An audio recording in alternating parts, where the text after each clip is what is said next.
the ashes of Pearl Harbor and the tragedy of the Bataan Death March, the sleeping giant awoke.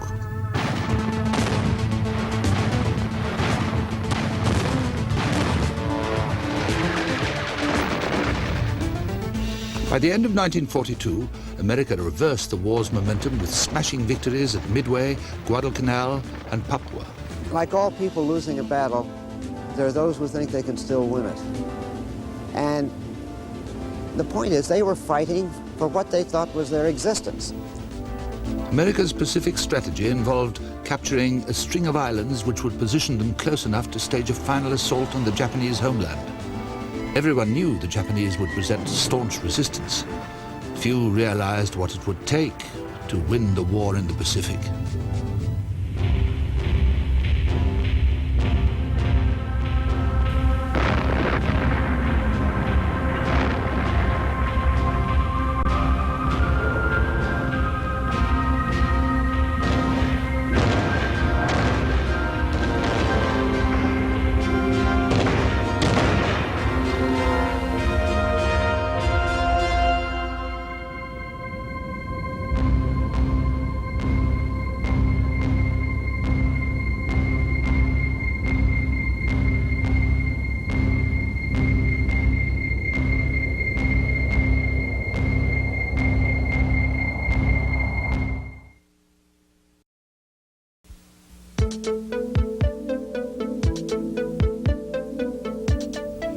America was winning the war with a large supply of highly trained men and industrial capacity at home and information. US intelligence was intercepting all the Japanese codes. America's intelligence discovered that Japanese naval commander Isoroku Yamamoto would be visiting troops near Bougainville on April the 18th, 1943. As commander of the Imperial Navy and the architect of Pearl Harbor, he was revered in Japan, second only to the emperor. Roosevelt and his advisors decided to eliminate Yamamoto and further demoralize the Japanese people. Tom Lamphier was one of the pilots chosen for that mission. The cable, having described where he was going to be minute by minute, then closed by saying the P-38s of the 339th will at all costs reach and destroy this target. The President places maximum emphasis on success of this mission. In what was thought to be almost a suicide mission, 16 P-38s embarked against an estimated 100 Japanese Zeros guarding Yamamoto. As it turned out, the 4 American attack planes only encountered 6 Zeros guarding Yamamoto. The rest flew cover high above. This mission not only eliminated a brilliant military leader and further demoralized the Japanese, but provided one unexpected bonus for the Americans. He also carried with him when he died all the plans for the fleet. He carried them always in his head. So whatever his value for morale reasons was, and the loss of him to our side, went the fact also that he carried with him whatever he was planning to do. In the late fall of 1943, the Gilbert and Marshall Islands fell to the US within a 2-month period. The next stop was the Mariana Islands, with Saipan the first major battle in June 1944. It was a much larger and tougher operation, and the resistance was more intense and more deadly for both sides, I would say, because the Japanese had the advantage of holding up in hundreds of caves in the porous volcanic structure of the island. The battle for Saipan was fierce and took American forces nearly a month to secure. This loss devastated the Japanese, for it gave the United States its first island within bombing range of the Japanese homeland. Saipan's fall also forced the resignation of General Hideki Tojo as Premier of Japan. Americans lost no time in securing the neighboring islands of Tinian and Guam. Guam was tenacious again because the Japanese just didn't want to give up anything. And in my particular section, we never did capture a Japanese. They just wouldn't give up. They would shoot themselves or commit hara-kiri. Japan's plan to beat the Allies in a war of attrition backfired. By mid-1944, MacArthur had fulfilled his promise and triumphantly returned to the Philippines. And while America continued to replenish its supply of equipment and trained personnel, Japan suffered shortages of both. In In desperation, they resorted to kamikaze or suicide missions, where a Japanese soldier became a human torpedo or strapped into a plane as a human missile.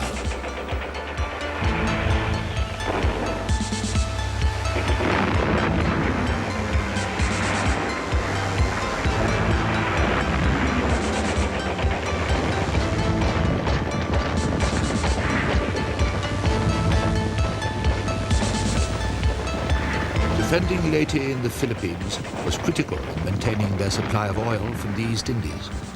In October 1944, they executed the kamikaze missions successfully in the Battle of Leyte Gulf, the biggest naval battle in history. Though the kamikaze raids initially succeeded, they were unable to defeat Allies who converged 700 ships on the Japanese Navy. With this defeat, the Imperial Navy was rendered useless, and it took MacArthur only a few months to recapture the Philippines. With the Mariana and the Philippine Islands firmly back under US control, American B-29s were now in striking distance of the Japanese homeland. But two small Japanese islands lay in the flight path. Okinawa and Iwo Jima were Japan's last line of defense between the approaching American forces and the Japanese shores. Japan was prepared to defend these islands at all costs.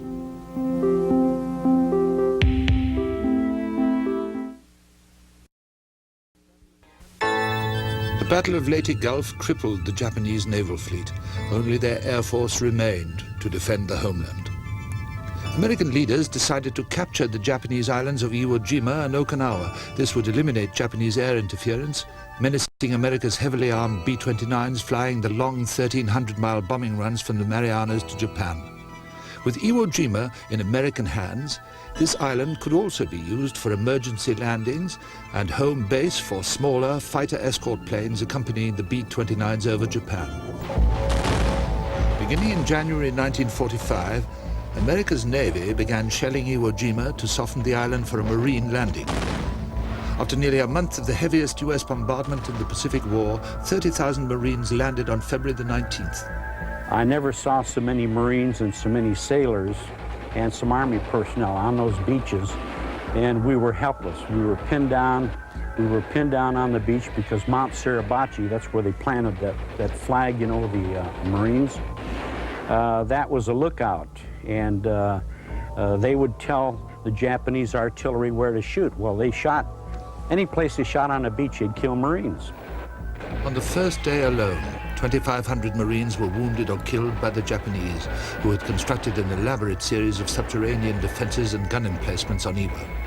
Even with strong offshore naval and air force cover, Marine advances were slow. That was a nightmare. I don't think I slept for a week. And most of us, again, were sick with malaria.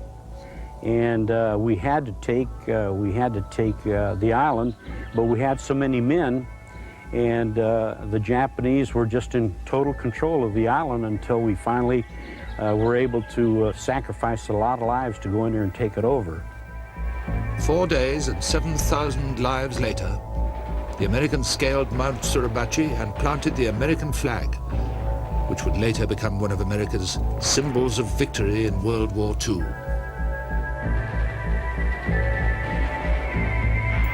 Iwo Jima was the most savage and costly battle in Marine history. By March 27, 1945, the fighting ended, with over 25,000 lives lost on each side. Only 125 Japanese were left on the island to be taken prisoner. If anybody told you that he was on Iwo Jima, all you have to do is look at his nose, and if you see some scars there, you'll know that he was on Iwo Jima, because the sulfur on that ash was so poisonous that all of us had great big W.C. Field noses, and I still have problems with this occasionally.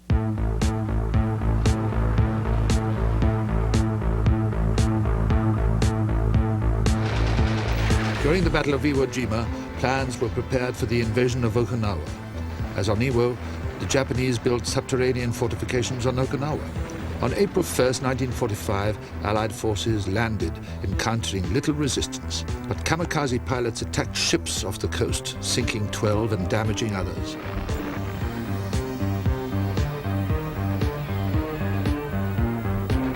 Nearly 3 months and 12,500 lives later, the Americans were victorious.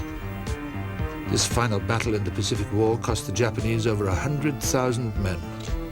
How many would die defending their homeland? The test was something that we had been working very hard for, and were very, as you can imagine, very excited about the possibility of a nuclear bomb. On July 16th, 1945, American scientists performed an experiment in the desert near Los Alamos, New Mexico, that would change the course of the Pacific War and the world as we know it.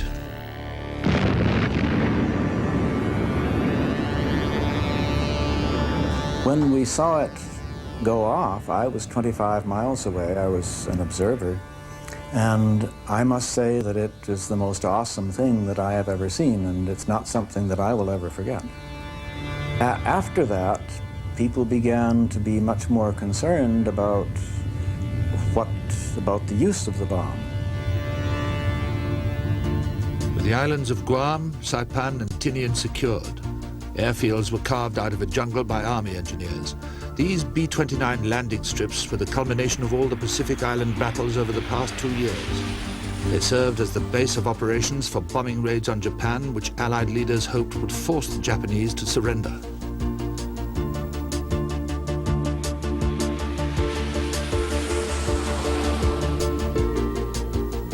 The B-29, or Super Fortress as it was called, was unquestionably one of the heroes of the Pacific War. It was conceived as a weapon to counter the Nazis in Europe. These super forts could operate well at 30,000 feet and carry bomb loads of 9 tons, equal to the weight of the plane.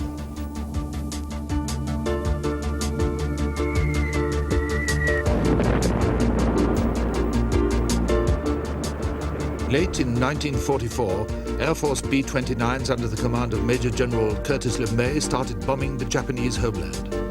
Cloud cover and upper air turbulence made it difficult to see and hit targets from high altitudes as originally planned. General LeMay switched to low-level bombing at night. On March 9th and 10th, 1945, 334 B-29s firebombed Tokyo, killing over 100,000 people.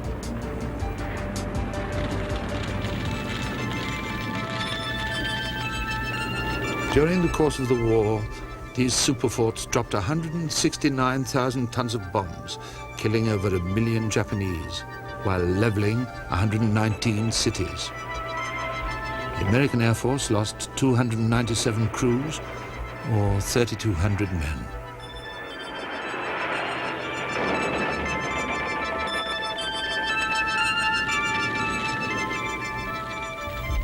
With all that destruction, and their supplies running low, the Japanese would not give up. During the summer of 1945, it looked as if the Americans would have to invade the island of Japan. Well, look at the lives that are lost on taking some of the smaller islands, Martin. Lord, you just multiply those up and it goes into the millions. And that's their homeland, too. Hell, they'd commit suicide.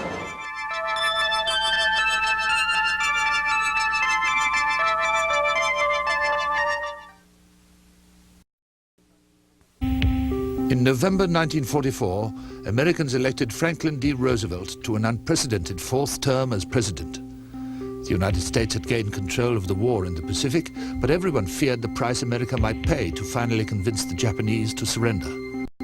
James Roosevelt, who was serving as commanding officer of the 4th Marine Battalion in the Pacific, flew home for his father's inauguration. On the 4th inauguration day, January 20th of 1945, I said to my father when I went in to say goodbye to him that it probably wouldn't get back to him before we had to make a landing on Japan. And I guess it was going to be a kind of a bloody battle. And he kind of looked out of the window and then he looked back at me and said, "I don't think you'll ever have to make that landing." As it turned out, the decision would be made by Harry Truman, who became president when Roosevelt died on April 12, 1945. As the nation grieved, presidential advisors briefed Truman on the Manhattan Project, which he knew nothing about. After a successful test in Los Alamos 3 months later, it would be Truman's decision as to whether to use it. On August the 4th, American Air Force planes dropped pamphlets warning the citizens of Hiroshima about a bomb with great destructive force. The military quickly gathered up the pamphlets and never warned the people. 2 days later, a B-29, the Enola Gay, took off from the island of Tinian. Paul Tibbets piloted this plane, which carried the world's first atomic bomb. We had no written guarantee that that bomb was going to work exactly like they said it would. I was convinced that it would, but by the time that we had that thing in our airplane and on the way to target, I was convinced, and Dr. Oppenheim concurred and told me that the risk was possibly 1 in 10,000 that the weapon would not work the way it was supposed to work. 250,000 people lived in Hiroshima on the morning of August the 6th, 1945. At a little past 8 a.m., 3 American planes appeared out of the northeast. At 8:15, one of those planes, the Enola Gay, dropped the first atomic bomb, which exploded 1,800 feet above the ground. Shikeko Sasamori, a 13-year-old schoolgirl, was 1 mile from the hypocenter when the bomb exploded. Few people around her survived. I don't know how long I was unconscious or whatever. Very hard to tell, but when I noticed myself was in a fire. I couldn't see anything, just red and black and grays and big in fire. There was a brilliant light in the cockpit of the airplane. Again, I keep telling people that I tasted that bomb, and they say, well, how do you mean you tasted it? In the days that I was a young fella, dentists used to fill your teeth with a lead-silver compound. The radioactivity released from the bomb gave me electrolysis in my mouth, and I could taste it through those fillings in my teeth. The bomb measured only a little over 10 feet long, but weighed 4 tons. It delivered a blast equivalent to 13,000 tons of TNT. At the instant of the explosion, the detonation reached 300,000 degrees centigrade. For about 3 seconds, the fireball generated intense thermal radiation which caused fires, loss of eyesight, and burns within a 2.5-mile radius of the hypocenter. It also created a tremendous expansion of the surrounding air. That first shock wave hit us. Our accelerometer in the airplane later showed that that shock wave was the equivalent to 2.5 G-forces, which is a pretty good bump. And the people are not like a people, more like horrible looking, because the skin's hanging down and hair is burned and the ashes and bleedings and clothes is all torn out and just horrible.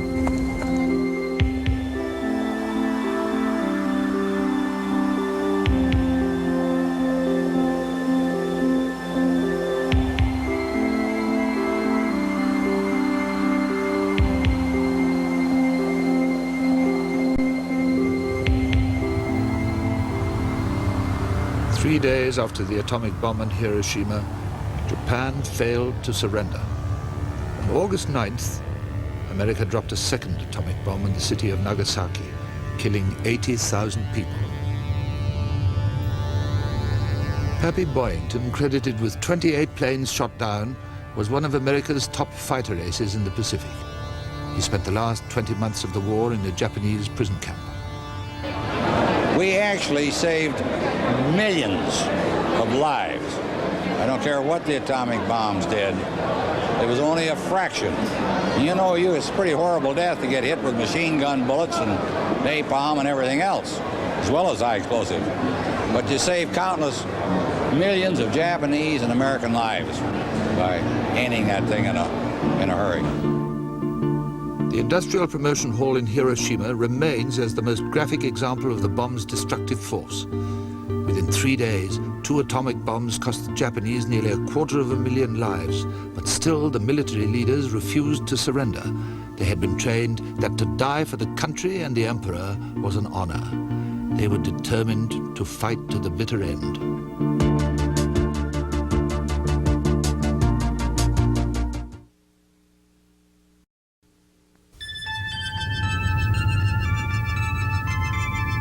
Nearly 4 years of war cost the Japanese over 2 million lives. Still, military leaders refused to give up. Facing the threat of more atomic bombs, the emperor overruled his advisors and surrendered.